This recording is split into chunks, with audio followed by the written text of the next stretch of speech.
Oh oui. Je suis riche. Je suis... Bonjour, regardez, j'ai 2 euros.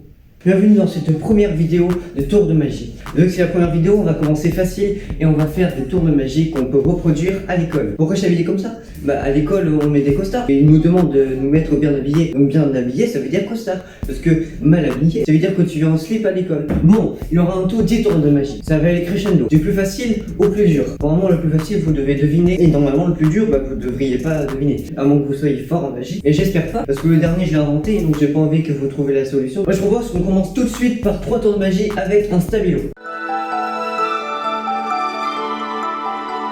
Si le pro vous demande de surligner un truc important en vert et que vous avez que du bleu, et ben c'est simple, il suffit de transformer la couleur du bleu en vert. Bah oui, regardez, là, il est bien bleu là, et bientôt, bah il est vert, voilà. Bah tout simplement, il fallait juste le transformer en vert.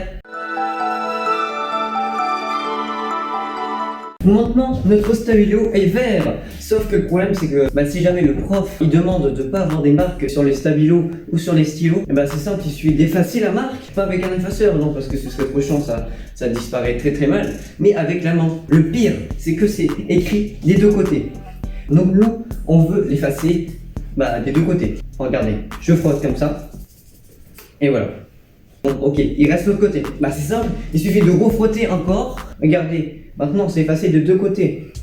Comme ça, le prof va plus jamais vous embêter. À une condition, si le stabilo est complètement propre. Sauf que là, bon, il est un peu sale. Et j'ai une technique très efficace aussi, encore une fois, c'est le mettre dans la bouche. Parce qu'en fait, il paraît que la salive nettoie très très bien juste les stabilos. Et donc, c'est pour ça qu'on va le mettre dans la bouche. C'est parti.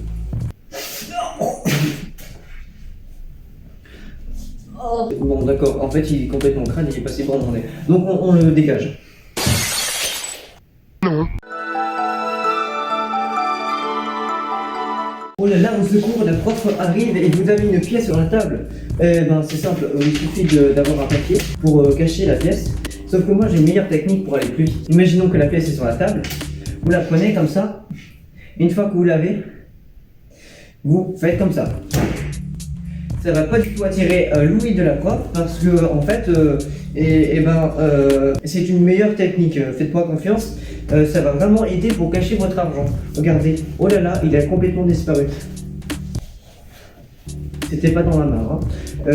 En fait non, ça n'a pas vraiment disparu, mais au moins ça a réussi à faire cacher votre pièce parce qu'en fait elle est derrière le papier. Bon, maintenant on passe au suivant.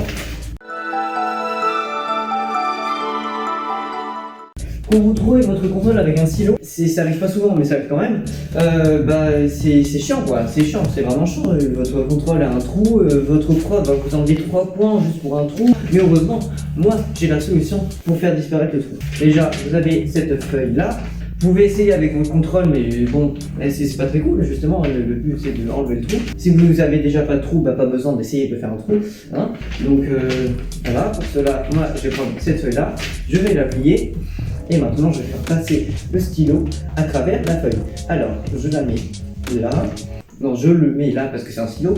Voilà, c'est entre les 2 parties de feuille. Et maintenant, c'est parti. Voilà. Il a complètement traversé la feuille. Et maintenant, vous pouvez vérifier la feuille. Il n'a absolument pas de trou des 2 côtés. Voilà. Bon, on passe au suivant parce que... voilà, c'est vraiment ça. Merde. Des fois, vous n'avez vraiment pas de chance et vous tombez sur des profs qui vous mettent des 0 sur 20 quasiment tout le temps. Heureusement, l'année prochaine, je vais vous montrer comment avoir que des profs qui vous mettent des bonnes notes. Il suffit d'aller juste d'un petit entraînement avec 4 pièces. Mais elles sont un peu spécifiques. Elles ont des symboles. Petit rond, carré, grand rond et triangle. Derrière, il n'y a rien. Et à chaque fois, je vais lancer les pièces et quand l'une d'entre elles se retourne face où il n'y a pas de symbole, je vais l'éliminer. Normalement, à la fin, il ne reste qu'une seule pièce retournée face au symbole. Et ce symbole-là, ce sera la prédiction. Donc, pour commencer, je lance les 4 pièces, comme ça. Voilà, je peux retirer déjà celle-là, c'est-à-dire le carré. Ensuite, je relance. Vous voyez peut-être pas, mais voilà, elle était comme ça. Et celle-là aussi. Ok, c'était le triangle et le grand rond. On peut les retirer et il reste plus que le rond. Et maintenant, on peut voir la prédiction. Je peux la retourner. Voilà. La prédiction elle tient bon. Normalement, ça marche à tous les coups. Et si ça marche à tous les coups, ça veut dire que vous êtes suffisamment entraîné pour avoir suffisamment de chance pour tomber sur des profs qui vous mettent des bonnes notes. Maintenant, on passe au suivant. Souvent, même très souvent, quand on s'ennuie et que le prof est absent, on fait des batailles de boules de papier, mais surtout des boules de gomme. Moi, je préfère les boules de papier parce que... Voilà. Donc là, j'ai disposé 5 boules. Le but, ça va être de téléporter ces 4 boules sur la même qui est juste là. Bon, après, là, c'est un entraînement, mais une fois que vous êtes suffisamment entraîné pour téléporter ces 4 boules ici, vous pourrez mettre ces 4 boules de papier un peu plus loin, c'est-à-dire sur la tête de votre voisin. Donc on peut commencer le tour. Je vais mettre cette boule là ici. Voilà. Ensuite je vais mettre cette boule là ici. Voilà. Maintenant je vais mettre cette boule là ici. Et maintenant en dernier, cette boule là ici.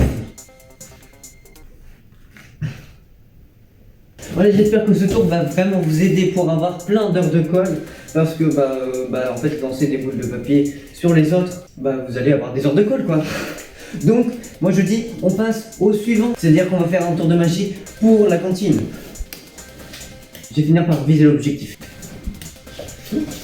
Suivant. Bon, à la cantine, il y a un truc vraiment chiant, c'est que tout le monde, au moins une fois dans sa vie, a déjà tordu une cuillère. Et le problème, c'est qu'on n'arrive pratiquement jamais à la remettre droite. Maintenant, j'ai une technique pour remettre cette cuillère parfaitement droite. Mais vraiment, c'est une vraie cuillère. Bon, d'abord, on va devoir la tordre parce que, bon, voilà, elle est parfaitement droite. Donc, c'est parti. Je la tords.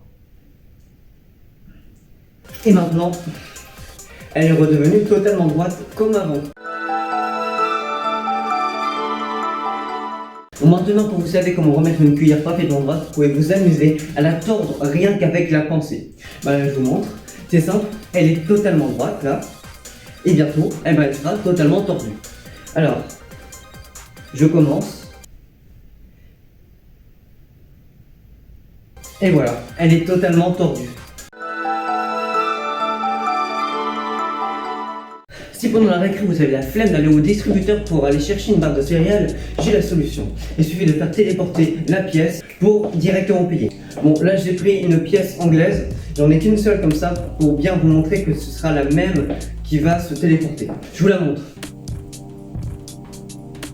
Maintenant on peut commencer tout de suite le tour. Pour être sûr que je ne triche pas, je vais retrousser mes manches. Et maintenant, êtes-vous prêts? Je commence. Je vais mettre cette pièce dans ma main droite et je vais la refermer. Au bout de 3, pas au bout de 4, parce que sinon ça ne va pas marcher. La pièce va totalement se téléporter. Pas au distributeur, parce qu'il n'y a pas de distributeur à côté. Mais en tout cas, elle va se téléporter autour de moi. Je vous dis pas où, vous allez deviner une fois que la pièce va être téléportée. Alors, je vais compter jusqu'à 3. 1, 2 et 3. La pièce s'est totalement téléportée. Maintenant, vous devez deviner où elle se trouve. Pas dans mes manches. Pas dans ma veste, c'est des fausses poches. Pas dans mon veston, c'est des fausses poches. Pas dans mon pantalon, c'est des fausses... Non, c'est pas... Non, cette fois-ci, c'est des... Donc, visiblement, vous savez pas. En fait, depuis le tout début, c'était dans ma chaussette. Je rappelle que je n'ai toujours rien dans mes mains. Mais donc, pour retirer ma chaussette, il faut que je retire ma chaussure. Voilà. Oh, vous êtes chiant quand même, hein. C'est bon. Je n'ai toujours rien dans les mains. Voilà. Je n'ai rien dans les mains. Je n'ai rien dans les mains, je n'ai rien, absolument rien. Maintenant, je vais retirer ma chaussette. Voilà. Et maintenant, rien qu'avec une petite tapette, elle va tomber. Elle tombe. Elle tombe. Mais tombe! Bon, alors, elle est coincée. Voilà, c'est bon. C'est bien la même pièce qui était au départ. Je vous montre. Aucune tricherie. Voilà, c'était mon dernier tour. Bon, après, si vous voulez savoir le secret de tous mes tours, bah, il suffit tout simplement de vous abonner. Déjà, ça vous fait plaisir. Et en plus, ça vous fait plaisir, comme ça, vous saurez comment reproduire tous les tours que j'ai fait. Surtout le dernier, parce que je crois que bah, déjà les 3 premiers, vous savez à peu près comment faire. Donc voilà, cette vidéo est déjà finie. En ce qui concerne la prochaine vidéo, ce sera une création. Je ne vous dis pas laquelle, ce sera une surprise. Et donc, bah, on se retrouve pour la prochaine vidéo. Salut! The point